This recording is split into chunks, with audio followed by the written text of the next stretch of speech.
It's 93 Sports back with another one. Of course, Showtime Boxing let out their 2018. I want to say it's the first 6 months of the year. There's their schedule, and we're gonna go ahead and go down these fights, and I'll let you know my thoughts on them. So, they're saying February 17th they got Garcia Rios. We already know about that fight being made. We already know who's gonna win this fight. Danny Garcia, most likely gonna be easy work. March 3rd we got Deontay Wilder versus Louis Ortiz, a fight that was rescheduled because Louis Ortiz had a situation with his high blood pressure medicine.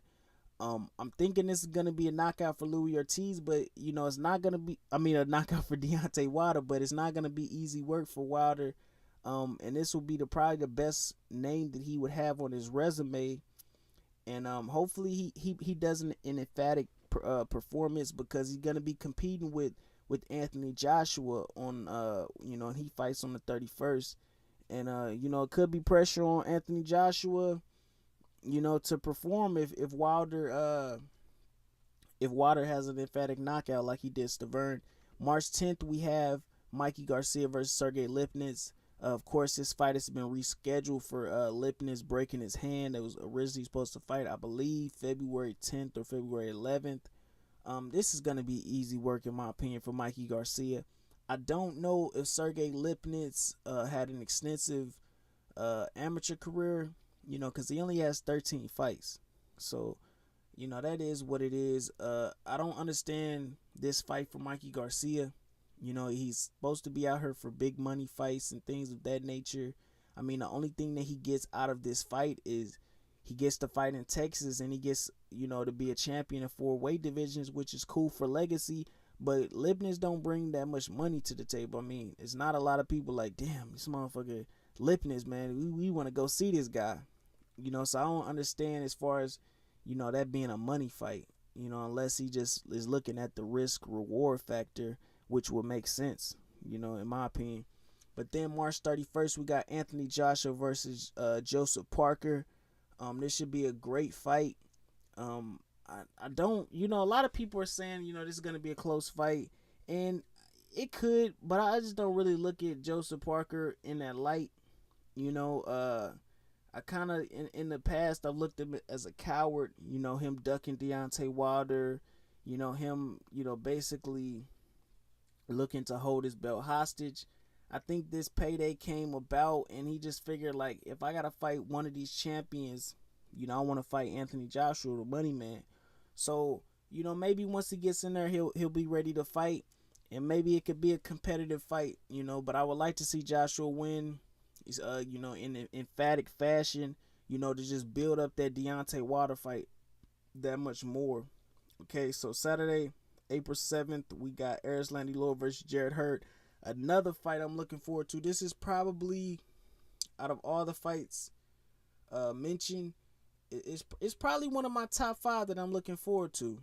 I feel like Erislandy Louisville, I'm going to say this, man. I think he's getting knocked out in this fight. We'll break it down more when we get closer to it. But I just feel like Erislandy Louisville, with the opponents that he's been facing in the past, I just don't think mentally he can get prepared for the war that's going to go down in this fight. Jarrett Hurd, man, the guy is huge. I don't know how he's making 154. Everybody's talking about, he gets hit a lot. Louisville can stop him. I don't think of Louisville as a puncher like that. I really don't.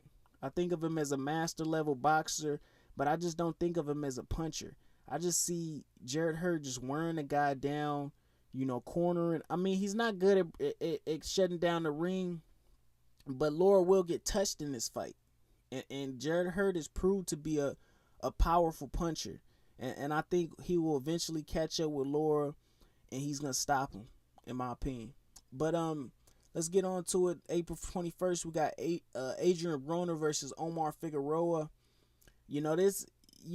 Looking at the guys and, the level of fighter, you would lean towards Broner, as far as the talent and skill level, but, you really can't depend on Broner in this day and age.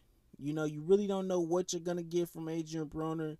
He's always talking about, oh, this is my year. I'm gonna sit down and focus, and you just can't trust him. And I seen when Figueroa caught Guerrero, he didn't even need that much space to knock this guy out.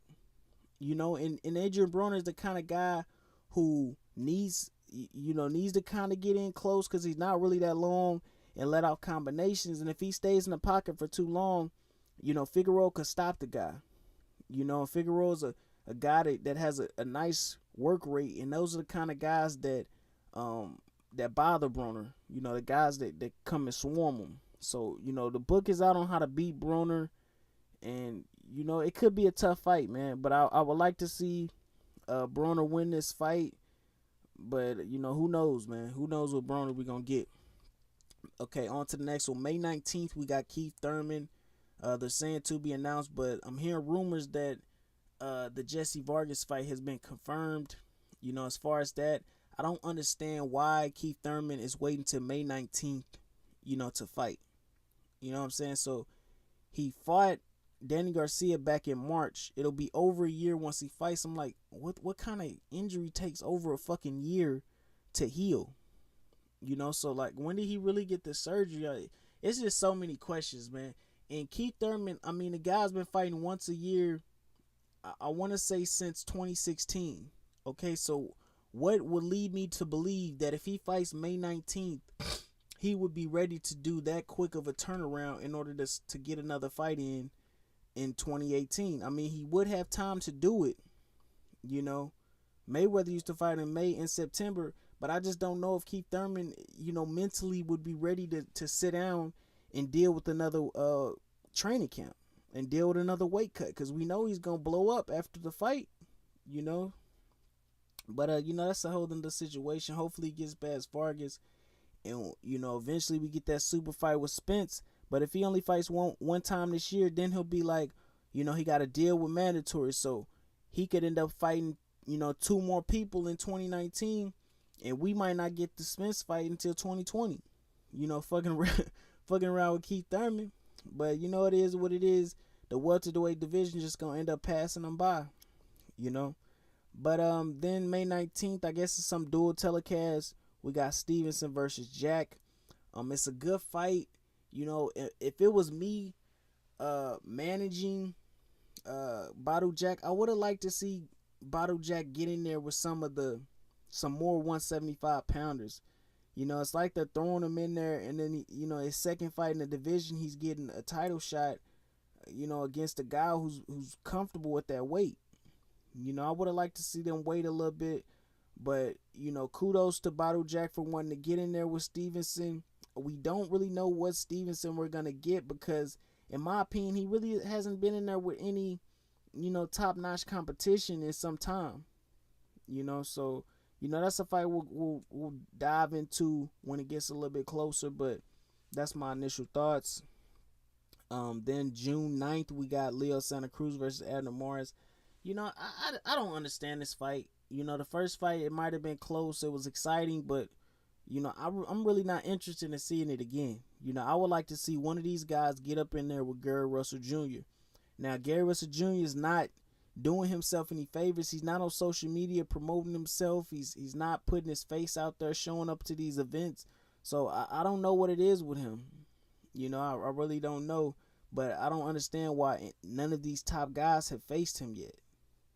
So much talent at 126. I don't see why these guys haven't mixed it up yet.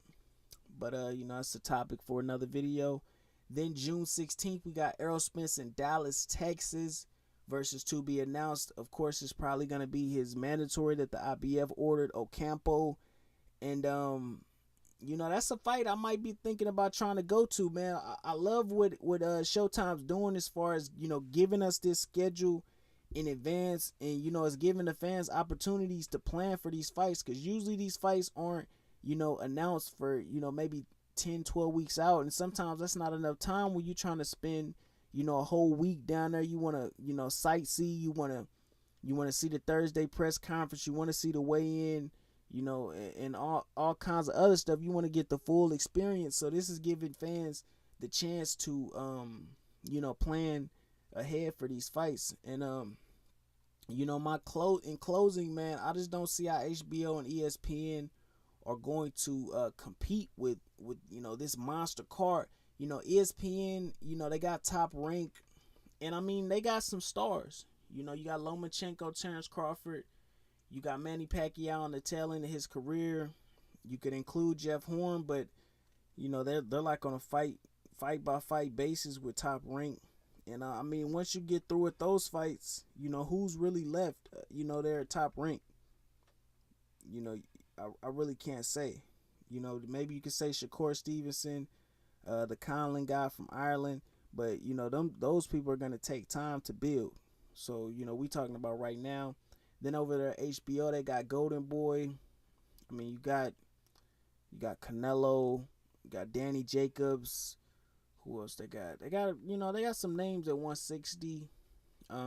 They potentially might get Anthony Joshua. I've been hearing rumblings that Eddie Hearn's gonna bring all his fighters to HBO. So that remains to be seen.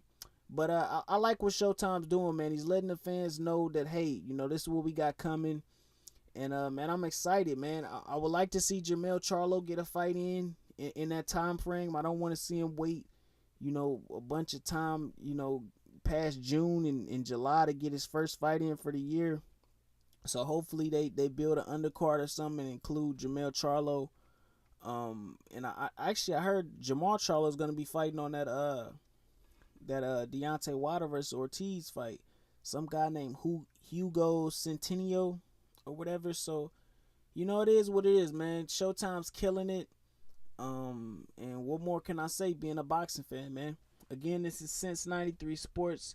Make sure you like, comment, subscribe, and hit that bell icon to be notified when all my latest content drops. And I'm out.